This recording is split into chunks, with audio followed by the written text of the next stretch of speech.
அவங்கதான் அண்ட புழுகு, ஆகாச புழுகு ஆகிய பொய்களை எல்லாம் சொல்லுகிறார். தமிழ்நாட்டு மக்கள் அவர் சொல்லுவதை ஒருவரும் நம்ப மாட்டார்கள். தமிழ்நாடு 1938 இந்தி திணிப்பை எதிர்கொண்டு வருகிறது, போராடி முறியடித்திருக்கிறது, அன்னை தமிழை காப்பாற்றி இருக்கிறது. இந்த வரலாறெல்லாம் அவர் அறிந்திருக்க வாய்ப்பில்லை. இப்போது தேசிய கல்விக் கொள்கை மும்மொழி திட்டத்தை அறிமுகப்படுத்தி இருக்கிறது. அந்த 3 மொழிகளிலே இந்தியும் ஒன்று என்பதை நாட்டு மக்கள் நன்கு அறிவார்கள். ஒரு கைப்பிடி சோற்றில் பூசணிக்காயை மறைக்கிற முயற்சி தான் அவருடைய முயற்சி.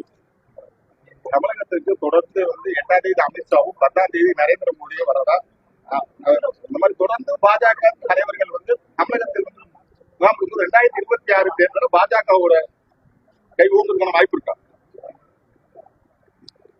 எந்த மாநிலத்தில் சட்டமன்ற தேர்தல் நடந்தாலும் அந்த மாநிலங்களுக்கு இப்படி அடிக்கடி பயணம் செய்வது, தேர்தல் பரப்புரைகளில் ஈடுபடுவது அவர்களின் வாடிக்கை. அவர்களின் இடையறாத உழைப்பு பாராட்டத்தக்கது. ஆனால் அது தமிழ்நாட்டில் ஈடுபடாது. என்ன பகீரத முயற்சியை மேற்கொண்டாலும் தமிழ்நாட்டு மக்கள் மதவாத மாய்மால அரசியலுக்கு ஒருபோதும் பலியாக மாட்டார்கள். இன்னும் 10 நாட்களுக்குள்ள மண்ணிர் இடஒதுக்கீட்டை அறிவிக்கணும், அதாவது சிறப்பு சட்டமன்றத்தை கூட்டி இதை உடனே அறிவிக்கணும்னு சொல்லி அன்புமணி ராமதாஸ் ஒரு வேண்டுகோள் வச்சிருக்காரு தமிழக அரசுக்கு. இது அவருடைய கோரிக்கை. அவர் தன்னுடைய தலைமையை நிறுவுவதற்கான பெருமுயற்சியில் ஈடுபட்டு வருகிறார். பாமகவில் நடைபெற்றுக் கொண்டிருக்கிற உட்கட்சி குழப்பங்களில் இருந்து தன்னை தற்காத்துக் கொள்ளும் முயற்சியிலும் அவர் ஈடுபடுகிறார். வன்னியர் சமூகத்தின் சமூக நீதிக்காக குரல் கொடுப்பது வரவேற்க தகுந்தது. 2026 மக்கள் நல கூட்டணி மாதிரி அமைவதற்கு வாய்ப்பு இருக்கு? அதுக்கெல்லாம் வாய்ப்பு இல்லை. அதே மாதிரி தொடர்ந்து இப்ப காவல்துறை மீதான ஒரு அதிருப்தி தொடர்ந்து வந்துகிட்டு இருக்கு.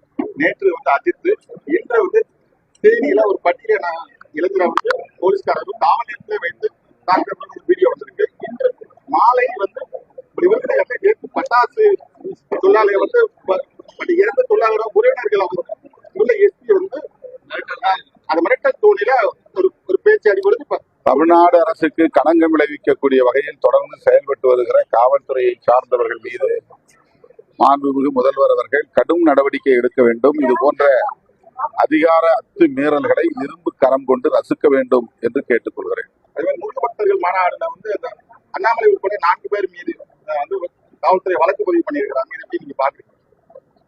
பெரியாரையும் அண்ணாவையும் கொச்சைப்படுத்தக்கூடிய வகையில் வீடியோ ஒளிபரப்பிய இந்து முன்னணியை சார்ந்தவர்கள் மீது உரிய நடவடிக்கை எடுக்க வேண்டும் என்பது பொதுவான கோரிக்கையாக இருக்கிறது. அந்த வகையிலே இப்போது 4 பேர் மீது காவல்துறை வழக்கு பதிவு செய்திருப்பது வரவேற்க தந்தது.